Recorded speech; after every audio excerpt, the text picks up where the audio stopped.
karena itu dalam rapat ini diperlukan informasi, data, teknis yang terkait dengan secara rinci, input maupun output pengolahannya. Jadi kita inginkan itu secara rinci. Jadi mohon izin ini kita agak detail ini, karena mohon maaf ini Pak Dirjen, pemasukan negara bukan pajak ini dari nikel belum terlihat ini Pak. Padahal kita ini penting ke depan, maka ini fokus untuk nikel. Ini kita butuh data ya Pak. Selanjutnya untuk efektifnya rapat dengan pendapat ini kami berikan kesempatan kepada Pak Dirjen Minerba, Dirjen Ilmate untuk menyampaikan paparannya, dan kami persilahkan lebih dulu kepada Pak Dirjen Minerba. Kemudian dilanjutkan dengan Pak Dirjen Ilmate. Dengan demikian kami persilahkan Pak Dirjen, mulai Pak Dirjen Minerba dulu atau Pak Ilmate dulu? Minerba dulu ya. Oke Pak Ridwan, kami persilahkan. Bismillahirrahmanirrahim, selamat pagi. Assalamualaikum warahmatullahi wabarakatuh. Terima kasih Bapak Pimpinan, Bapak Bambang Wuryanto atas kesempatan yang diberikan. Pertama saya mohon maaf hadir secara virtual karena masih karantina, insya Allah sampai hari ini Bapak Ibu.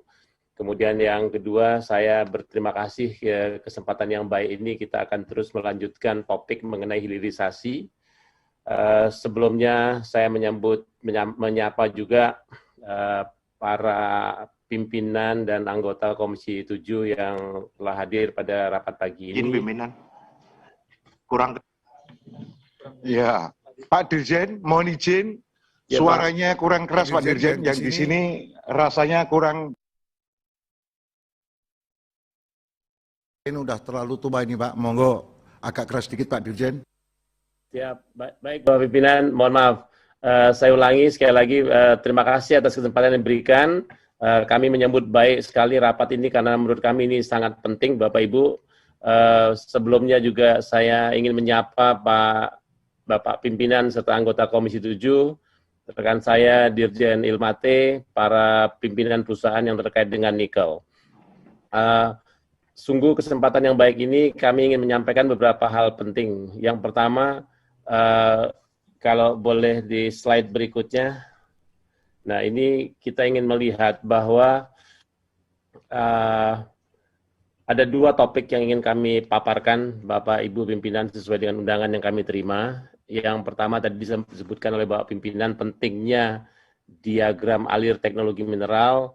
Kemudian yang kedua adalah kebijakan tenaga kerja serta dukungan pendanaan. Ini adalah rencana kita untuk hilirisasi. Sebagaimana kita sadari semua bahwa hilirisasi ini adalah proses untuk memberikan nilai tambah dalam konotasi memberikan nilai penerimaan yang lebih baik kepada negara sekaligus juga membuka lapangan pekerjaan. Nah, saya ingin mulai dengan menyampaikan data yang kami miliki, data dari Badan Geologi status Desember 2020, di mana untuk nikel, sumber daya yang masih tersedia sebesar 13,7 miliar ton. Recording in progress. 13,7 miliar ton biji, dengan total cadangan terbukti dan terkira sebesar 4,6 miliar ton biji. Saat ini terdapat 19 smelter dengan target 4 smelter terbangun pada tahun 2021. Dari 4 smelter ini, 1 adalah smelter timbal dan seng dan 3 smelter nikel. Maka pada tahun 2024 akan terbangun 30 smelter nikel dengan total rencana investasi lebih dari 8 miliar dolar. Dalam konteks investasi memang ini sebuah investasi yang cukup besar nilainya di Indonesia pada saat ini. Sebagaimana sudah beberapa kali kami sampaikan, kemajuan pembangunan smelter sudah beberapa kali kami laporkan juga dalam rapat-rapat di Komisi 7. Namun pada kesempatan yang baik ini ingin saya sampaikan sekali lagi bahwa saat ini kemajuan yang kurang dari 30% itu ada 5 perusahaan dengan total kapasitas input sebesar 9,21 juta ton per tahun dan kapasitas produksi 6,9 juta ton per tahun. Sedangkan perusahaan yang smelternya sudah mencapai mendekati 90% atau antara 30 sampai 90% sebanyak 10 perusahaan, dan yang kemajuannya sudah lebih dari 90% terdapat 15 perusahaan dengan total kapasitas input 49,36 juta ton per tahun dan kapasitas produksi 3,19 juta ton per tahun. Bapak Ibu anggota Komisi 7 serta hadirin yang kami hormati, slide ini kami kutip dari Kementerian Perindustrian, Pak Dirjen Ilmate, mohon izin. Di sini kami bisa memilah mana yang porsi ESDM, mana yang porsi TUSI atau tugas pokok dan fungsi dari Kemenperin. Secara umum dalam kotak yang berwarna biru itu adalah porsi tugas dan fungsi Kementerian ESDM. Nah, di sini yang ingin kami sampaikan Bapak Ibu sekalian, terlihat bahwa Indonesia lebih banyak mengekspor nickel pig iron. Ini yang dan ferronikel. Kemudian disusul oleh ekspor berupa stainless steel hot rolled coil dan stainless steel cold rolled coil. Semakin ke hilir, semakin sedikit ekspor yang kita lakukan. Nah, sebaliknya import yang kita lakukan itu sesungguhnya dapat kita gantikan dari produk-produk yang seandainya kita lakukan proses hilirisasinya dapat kita substitusi. Jadi ini adalah tugas bersama yang perlu kami terus-menerus koordinasikan antara SDM dan Kemenperin. Sekali lagi bagaimana kita berupaya melakukan substitusi import yang sesungguhnya bahan bakunya dapat kita hasilkan dari nikel yang ada di dalam negeri. Nilai investasi atau nilai ekspor dan importnya pun dapat kita lihat bahwa semakin ke hilir produknya, semakin tinggi nilainya. Jadi sekali lagi inilah yang perlu kita usahakan bersama. Nah, adapun untuk memantau kemajuan pembangunan smelter, kami secara berkala melakukan pengawasan administratif berupa laporan bulanan dan juga pengawasan lapangan yang dilakukan sewaktu-waktu jika diperlukan. Nah, pengawasan ini dilakukan terhadap pelaksanaan ekspor dan kemajuan fisik pembangunan smelter. Artinya kita tetap harus menjaga keseimbangan antara rencana capaian pembangunan smelter dengan izin ekspor yang diberikan. Secara berkala, setiap 6 bulan atau sewaktu-waktu jika diperlukan kami lakukan pemantauan. Nah, untuk mendapatkan perpanjangan rekomendasi ekspor, perusahaan harus mencapai paling sedikit 90% dari rencana kemajuan fisik smelter yang dihitung secara kumulatif sampai 1 bulan terakhir sebelum perpanjangan diajukan. Apabila capaian kemajuan pembangunan kurang dari 90%, maka kami akan merekomendasikan untuk pencabutan surat persetujuan ekspor kepada Kementerian Perdagangan. Jadi artinya syarat 90% capaian kemajuan pembangunan smelter diterapkan sebelum rekomendasi ekspor diberikan. Bapak Ibu sekalian, perlu juga saya sampaikan, dalam rangka pembangunan smelter-smelter ini, perusahaan-perusahaan mengalami kendala-kendala operasional, antara lain perizinan terkait HGB, IMB, IPPKH, dan lain-lain. Setidaknya ada 5 perusahaan yang kami identifikasi mengalami kendala ini. Kemudian masalah pembebasan lahan dan RT/RW, masalah pendanaan. Nah, masalah pendanaan ini adalah salah satu yang juga ingin kami laporkan nanti, bagaimana kondisi di lapangan serta upaya-upaya yang kami lakukan. Setidaknya ada 12 perusahaan yang mengalami masalah pendanaan, 8 diantaranya perusahaan smelter nikel. Adapun dana pembangunan yang dibutuhkan berkisar 4,5 miliar dolar Amerika. Kendala lain yang juga banyak dialami adalah pasokan energi terkait penyediaan listrik dan kesepakatan harga dialami oleh 7 perusahaan, serta isu-isu lain khususnya terkait dengan kondisi pandemi COVID-19 ini, seperti mobilisasi alat, kedatangan warga negara asing, dan alih teknologi. Bapak Ibu sekalian, kami Kementerian SDM terus melakukan upaya untuk mencari solusi, khususnya untuk melakukan dukungan terhadap perusahaan-perusahaan mendapatkan dukungan pendanaan. Beberapa kegiatan yang kami lakukan, misalnya melakukan one-on-one meeting jika ada kendala pasokan energi. Kemudian kami juga membantu perusahaan-perusahaan menyusun info memo perusahaan smelter yang dapat ditawarkan kepada calon investor dan calon pendana. Pada kegiatan ini kami melakukan kerjasama dengan perusahaan-perusahaan secara profesional, antara lain misalnya di Amerika Serikat kami bekerja sama dengan perusahaan MKU Services LLC di Texas untuk melakukan market sounding. Kami sudah beberapa kali melakukan kegiatan ini, termasuk juga mendapat dukungan dari perwakilan-perwakilan pemerintah, kedutaan besar dan konsulat jenderal yang berada di negara tersebut. Kami juga bekerja sama dengan Kementerian Koordinator Perekonomian, di mana smelter-smelter ini kami usulkan sebagai proyek strategis nasional, di mana dengan status proyek strategis nasional ini, kendala-kendala administratif, kendala-kendala perizinan dapat lebih mudah ditangani. Pada akhir tahun 2021 ini kami akan melakukan market sounding secara virtual, Bapak Ibu sekalian, dengan pihak-pihak di Amerika, Uni Eropa, Asia, dan beberapa negara lain.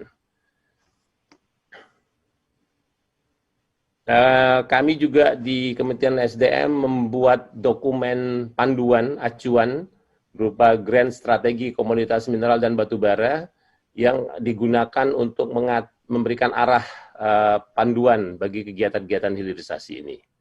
Nah, di sini misalnya untuk nikel, sebagaimana kita ketahui dan juga tadi disinggung oleh Bapak Pimpinan Rapat, disinilah kita ingin melihat bahwa upaya pemerintah secara bersama-sama untuk melakukan program-program peningkatan nilai tambah. Di sini kita lihat misalnya untuk nikel, setidaknya ada 4 aspek yang kami tekankan. Yang pertama adalah ketahanan cadangan. Yang kedua adalah optimalisasi dan efisiensi industri pengolahan dan pemurnian. Kemudian pengembangan industri fabrikasi, manufaktur, dan peningkatan TKDN atau penggunaan produk dalam negeri, serta yang terakhir adalah sistem daur ulang, di mana kita pun masih dapat memanfaatkan sisa-sisa produksi yang dapat didaur ulang. Nah, di sini kita bisa melihat misalnya dari biji nikel untuk menjadi ferronikel, peningkatan nilai tambahnya 4 kali, sementara dari biji nikel menjadi nikel matte, peningkatan nilai tambahnya 5 kali.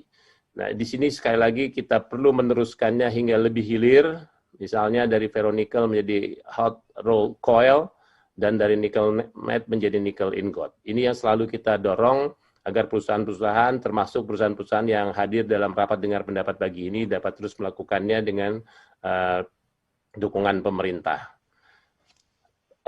Sebagai contoh lain, Bapak Ibu pimpinan dan anggota Komisi 7, perlu juga kami sampaikan, slide berikutnya ini memang bukan nikel yang spesifik dibahas pada pagi ini, tapi kami ingin juga menyampaikan informasi tentang status pembangunan smelter PT Freeport Indonesia di Gresik, Jawa Timur, yang pada tanggal 12 Oktober 2021 yang lalu dilakukan peletakan batu pertama oleh Bapak Presiden Republik Indonesia. Sudah sering dibahas topik ini, namun sekali lagi kami ingin melaporkan bahwa upaya hilirisasi ini memang harus terus dilakukan. Kalau kita lihat dari biji tembaga menjadi konsentrat yang saat ini sudah berlangsung, dengan pembangunan smelter di Gresik tersebut, PT Freeport Indonesia akan menghasilkan katoda tembaga. Namun, hendaknya kita tidak berhenti di katoda tembaga, namun kita juga masih dapat meneruskan hilirisasinya, antara lain menjadi kabel atau tube yang saya kira nanti Pak Dirjen Elmate bisa menjelaskan lebih banyak tentang hal ini. Bapak Ibu sekalian, adapun topik kedua atau topik berikutnya yang ingin kami laporkan adalah mengenai kebijakan penggunaan tenaga kerja. Kami dalam hal pengaturan tenaga kerja di sektor pertambangan mineral dan batu bara mengacu pada regulasi yang dikeluarkan oleh Kementerian SDM dan regulasi yang dikeluarkan oleh Kementerian Tenaga Kerja. Kementerian SDM mengatur penggunaan tenaga kerja di sektor pertambangan berdasarkan Undang-Undang Nomor 3 2020 tentang minerba dan Peraturan Pemerintah 96 2021. Secara umum, regulasi ini mengatur tentang yang pertama adalah pengutamaan tenaga kerja lokal, peningkatan kompetensi tenaga kerja, alih teknologi dan alih keterampilan dari tenaga kerja asing kepada tenaga kerja Indonesia, serta upaya-upaya pembinaan dan pengawasan terhadap tenaga kerja. Adapun untuk kegiatan pembinaan dan pengawasan, kami melakukan inventarisasi jumlah tenaga kerja, khususnya tenaga kerja asing, melakukan pembinaan dan pengawasan untuk peningkatan kompetensi, jadi ada upaya peningkatan kompetensi yang juga dilakukan Bapak Ibu sekalian, serta pembinaan dan pengawasan terhadap proses alih teknologi dari tenaga kerja asing kepada tenaga kerja Indonesia. Sekali lagi ini dilakukan bersama dengan Kementerian Tenaga Kerja, namun di lapangan lebih banyak dilakukan oleh para pegawai tenaga dari Kementerian SDM. Khusus untuk penggunaan tenaga kerja asing, berdasarkan PP 96 dan Permen SDM 2018, nomor 25 2018, dalam hal tidak terdapat tenaga kerja setempat dan atau nasional yang memiliki kompetensi dan atau kualifikasi yang dibutuhkan, badan usaha dapat menggunakan tenaga kerja asing dalam rangka alih teknologi dan atau alih keahlian. Kemudian penggunaan tenaga kerja asing ini perlu mendapat persetujuan dari instansi yang terkait di bidang ketenaga kerjaan. Ini yang kami lakukan, koordinasi kami lakukan dengan baik secara berkala dengan Kementerian Tenaga Kerja, Bapak Ibu sekalian. Nah, Direktorat Jenderal Mineral dan Batu Bara telah juga menyampaikan usulan 95 jabatan yang dapat diduduki oleh tenaga kerja asing, atau sering disebut dengan istilah positive list, dengan berbagai kriteria dan persyaratan.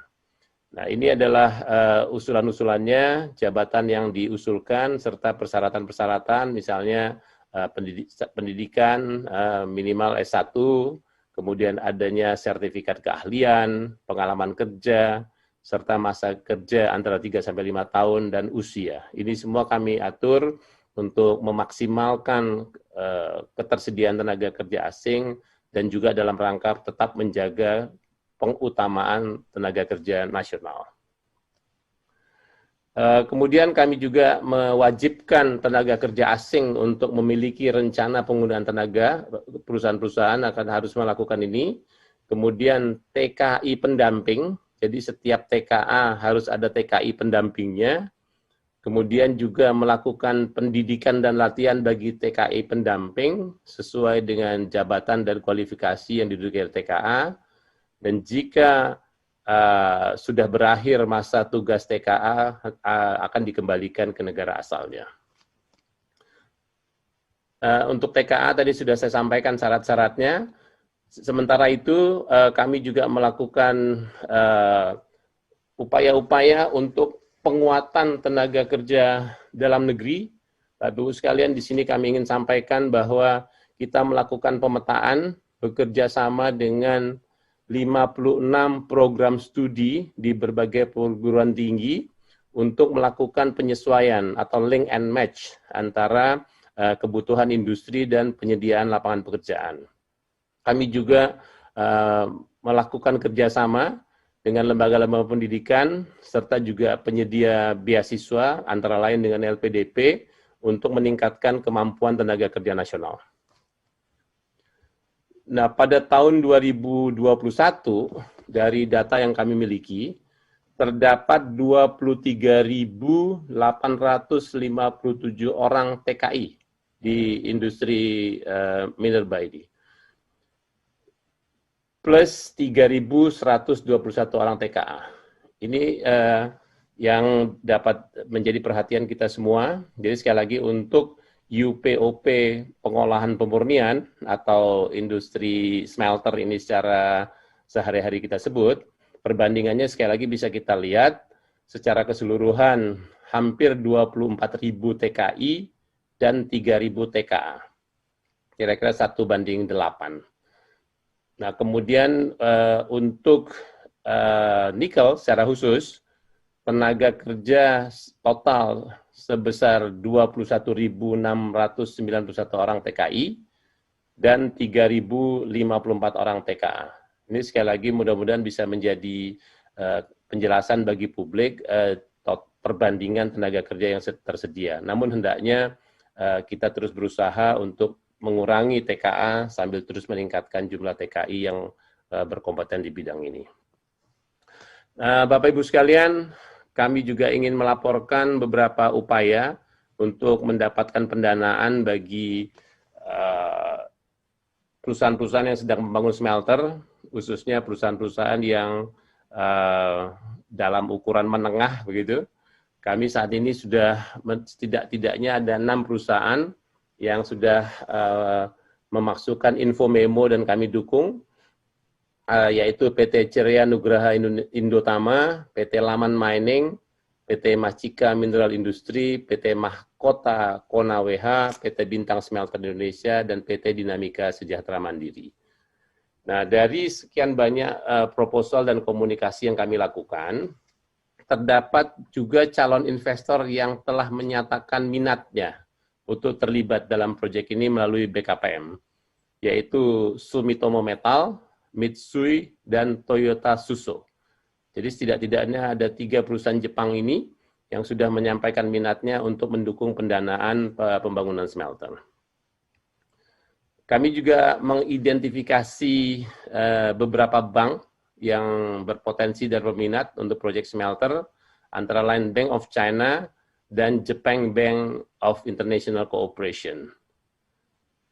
Sebaliknya, kami juga mendapat tanggapan yang tidak berencana untuk terlibat, yaitu dari Asian Development Bank, Asian Infrastructure Investment Bank, World Bank, dan International Finance Corporation. Jadi di sini kita bisa melihat Bapak Ibu sekalian, perusahaan-perusahaan dan perbankan yang berminat. Kami juga berharap kiranya bank-bank nasional dapat juga membantu pendanaan untuk kegiatan pembangunan smelter ini. Khususnya smelter-smelter yang dibangun dengan kapasitas nasional, antara lain smelter nikel Indonesia yang pada beberapa waktu yang lalu kita kunjungi bersama-sama.